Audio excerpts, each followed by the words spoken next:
separação como estamos até hoje nos separando da África, né? Hoje a gente tem uma velocidade de 2 a 4 centímetros por ano. O nosso continente se afasta do continente africano. No meio do Oceano Atlântico a gente tem aquelas cicatrizes jorrando lava e separando os dois continentes.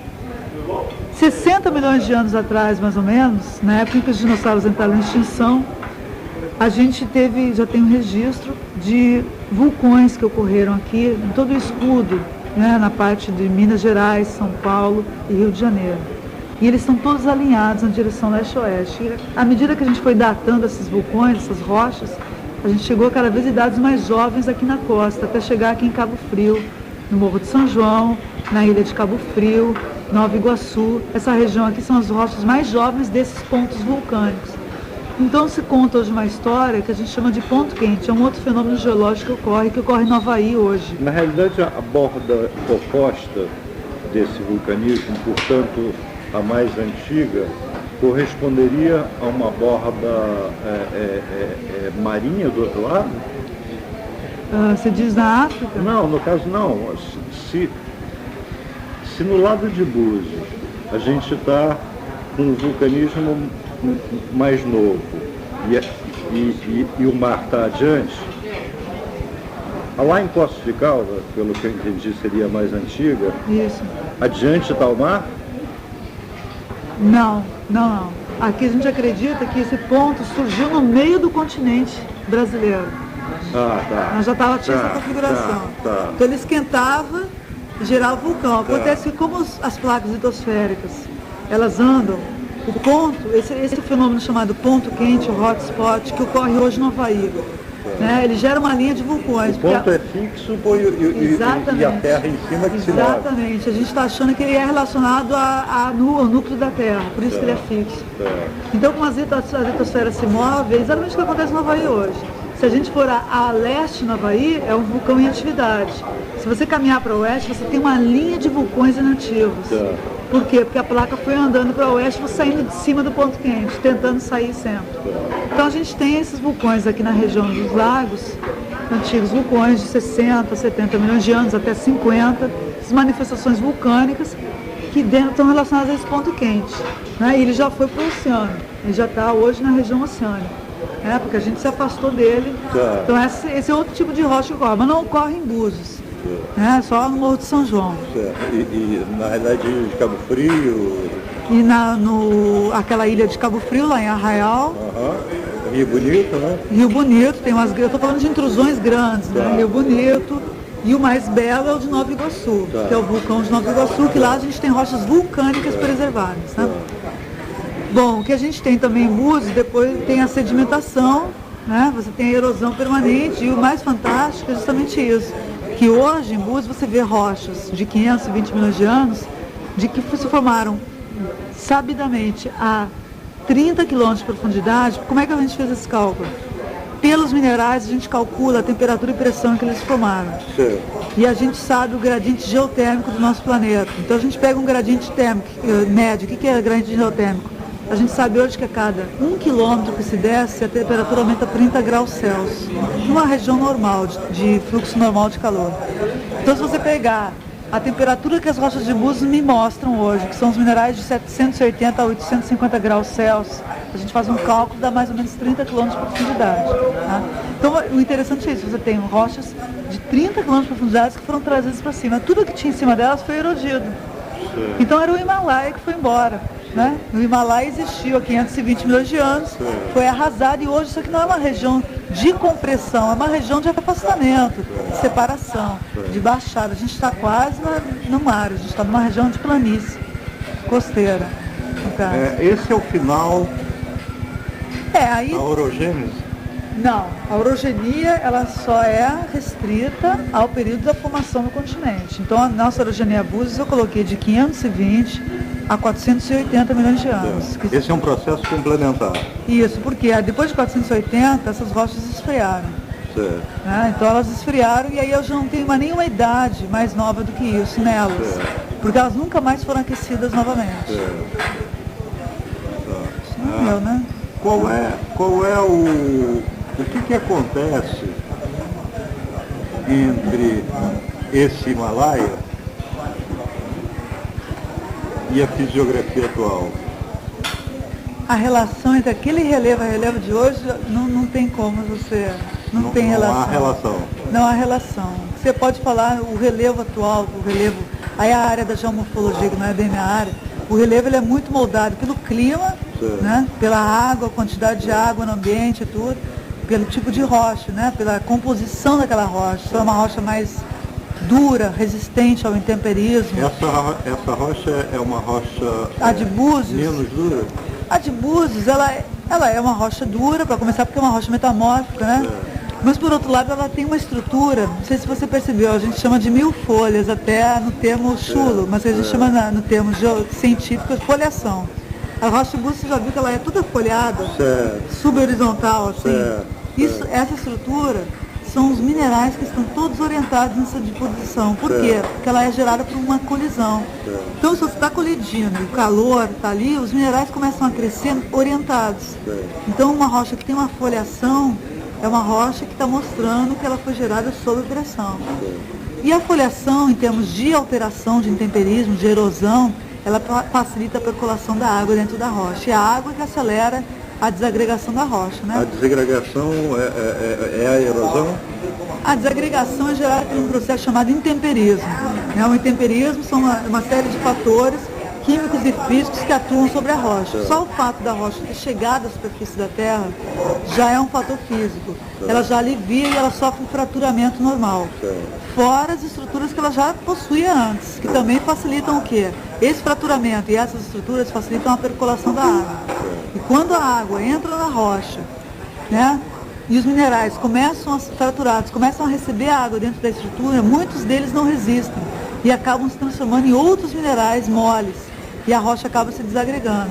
Então o feldspato, que é um mineral que sofre muito com essa ação... Essa desagregação é o sedimento? Gera o sedimento, exatamente. O feldspato, que é um mineral que ele se transforma em argila. O argilo mineral é um mineral secundário, que a gente chama, ele é gerado na superfície da Terra. Então todo feldspato pode se transformar em caulim, por exemplo, que é a argila branca. Então ele recebe a água, ele se transforma em argila, a água se enriquece em alguns íons, que às vezes sobram da reação química. Então a rocha, alguns outros minerais que são mais resistentes, como é o caso do quartzo, né, que não se alteram facilmente, que são muito duros, quimicamente eles não se alteram, eles ficam soltos na rocha, porque a rocha começa a virar argila. Então aí eles viram areia. Você pega aquela areia do forno, isso é interessante também. Várias regiões de Búzios, principalmente ali no forno, a areia ela é cor de rosa. Por quê? Se você pegar ela é tomada, cheia de cristais de granada, que são gerados pela decomposição do gneiss Búzios. O gneiss Búzios, ele é rico em granada. Granada é um mineral vermelho de altas pressões e temperaturas, gerado durante o metamorfismo, gerado durante as colisões continentais. Então as rochas de Búzios, esse gneiss Búzios, ele tem vários minerais exóticos, que a gente chama de são minerais metamórficos. A cianita é um outro, um mineral azul. Exóticos seriam raros? De rara ocorrência, é isso? Exóticos que eu digo assim, de altas temperaturas e pressões. Né? Tem um chamado cianita, que é o único no estado do Rio de Janeiro, eu acho que só ocorre aqui em Búzios. Cianita. Ciano, azul, né?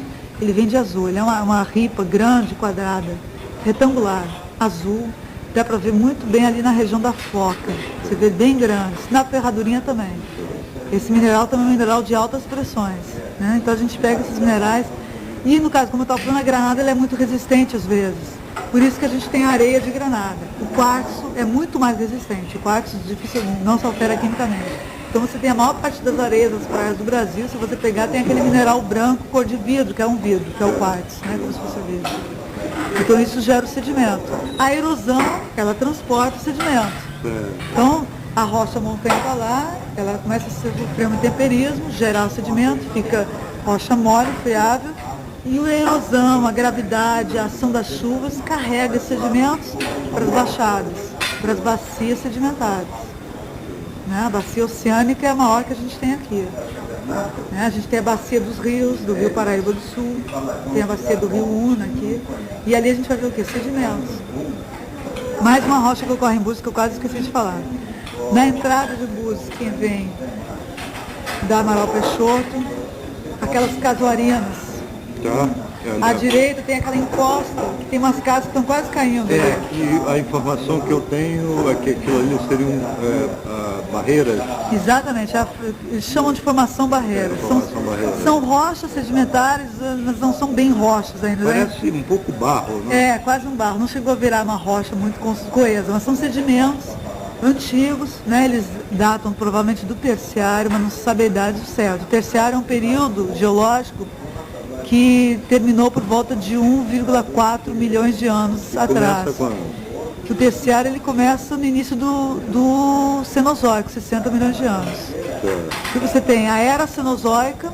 Na realidade, então, essa formação é a única diferente do restante? Ela é bem diferente do restante. Ela é mais nova do que aqueles basaltos. Como ela é formada? Aquilo ali, tem vários pesquisadores estudando ela agora. O que eu vejo ali é o seguinte, eu vejo canais de conglomerados, de rocha, de... Na realidade, ela é muito comum assim no sul da Bahia, né? Exatamente. Ela pode ser depósitos de rios, antigos rios, né? Porque quando o rio ele vai depositando cascalho, né? Então você pode observar com cuidado, ele fazer umas cascalheiras, assim, uma forma de canal, né? Porque no fundo do canal do rio ele transporta o cascalho, porque a velocidade é maior e tal. Então pode ser depósitos de rios, é o que a gente acha. Antiga foz? Não, né? Uma antiga foz de rio? Não, né? Pode ser uma foz ou um banco, aí é o pessoal mais que entende, não sei exatamente. Mas existe uma atividade... Mas ela é inteiramente diferente. Por que ela está tão alta ali, naquela região ali tem aquele penhasco? A gente acredita que apesar de a gente não ter terremotos hoje, muitos nessa região, desde que formou o Oceano Atlântico, existe uma série de movimentos que ocorrem. A região do Sudeste, a gente observa várias falhas tectônicas. O que é uma falha? Uma falha é uma fratura que se movimentou. Em Jeribá, tem mais isso. Ao lado daquela rocha vulcânica preta, você vai ver uma fratura cheia de estrias mesmo, igual estria de mulher, aquelas estrias, né? Essas estrias, elas indicam que aquela fratura se moveu. Isso significa um terremoto? Provavelmente gerou um terremoto, exatamente. Mas ela é mais antiga. Gerada por um terremoto? Não, não é gerada, ela gerou um terremoto. Terremoto normalmente é gerado pelo movimento da falha. Porque assim, a falha está sob pressão, a fratura está sob tensão e um belo dia ela não aguenta mais e alivia. No que ela alivia, ela gera as ondas sísmicas, gera tremor. E o que tem a ver isso com as barreiras lá de... Não, a gente acredita, a falha, aí tem outro ponto de interesse, interessante de busca, a gente quer colocar uma placa.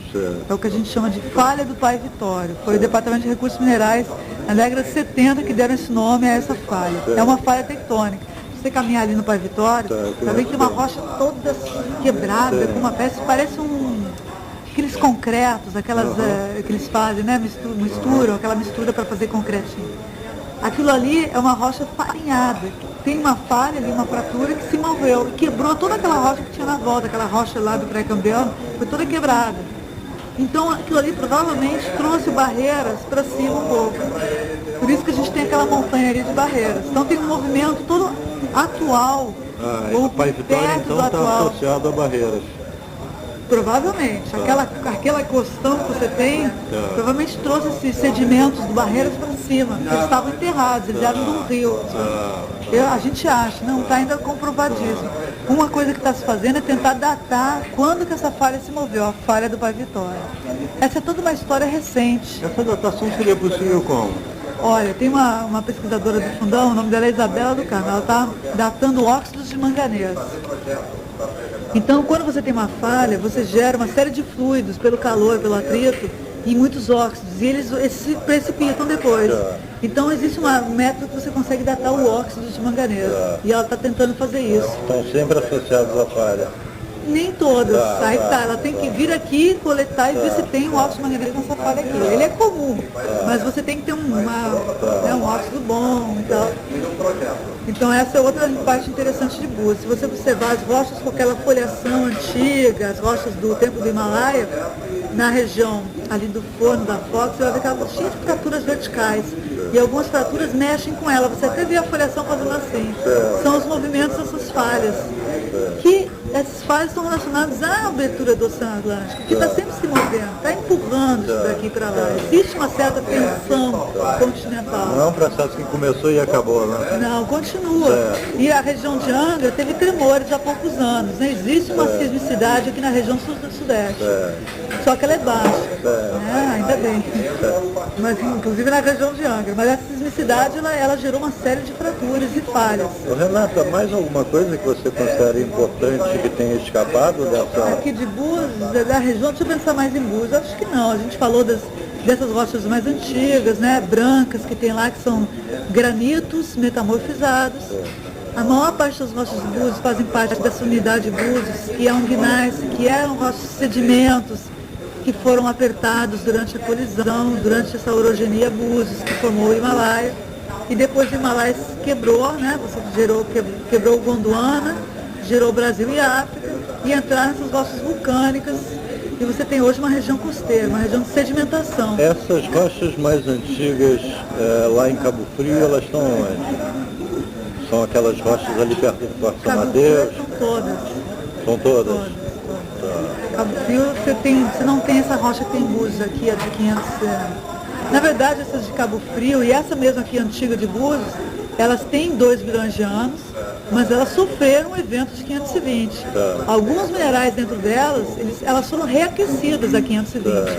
Então, alguns minerais delas se neoformaram, se reajustaram a 520 milhões de anos. E essas rochas de 2 bilhões de anos estão entre as rochas mais antigas do mundo? Não, você tem, no Brasil, as mais antigas têm 3,4 bilhões de anos na Bahia. Tá? No mundo, a gente tem essa rocha de 3,9 bilhões de anos na Groenlândia, que tem vestígios de vida. Existe na Austrália uma datação de 4,0 bilhões de anos, que parece que já foi aceita pela comunidade, e existe uma que não é aceita ainda, que precisa de mais dados, de 4,2 bilhões de anos. Na Austrália também, se não me engano é na Austrália. Essa de 4,2 talvez seja no Canadá, não sei, mas existem várias rochas muito mais antigas. De 2 bilhões não seria tão antigo. Né? A idade da Terra a gente obtém através da datação dos meteoritos, que dá 4,5 bilhões de anos, que é a idade do Sistema Solar. Deixa eu ver se tem mais alguma coisa. Em termos de curiosidades também de Búzios, essa curiosidade da areia de Búzios ser rosa, porque tem muita granada nas rochas de Búzios. Achei interessantíssimo. Né? As rochas de Búzios têm muita granada. Os minerais, então, aqui você tem uma caracterizada, um evento regional, que é o evento Búzios, que é uma orogenia Búzios, que não foi só na região de Búzios, foi toda a região dos lagos e que está na África. A gente está tendo os primeiros dados. Né? O meu orientador da tese agora ele está na Namíbia. Então ele está obtendo os primeiros dados também que datam dessa época. Então realmente talvez a maior parte desse evento de Búzios esteja na África. E no Brasil ficou só uma pontinha, que é a região dos lagos. Né? Essa é a grande novidade do trabalho. Né? Eu te agradeço muito. Obrigada, espero que tenha... Com certeza. Isso é muita coisa, né?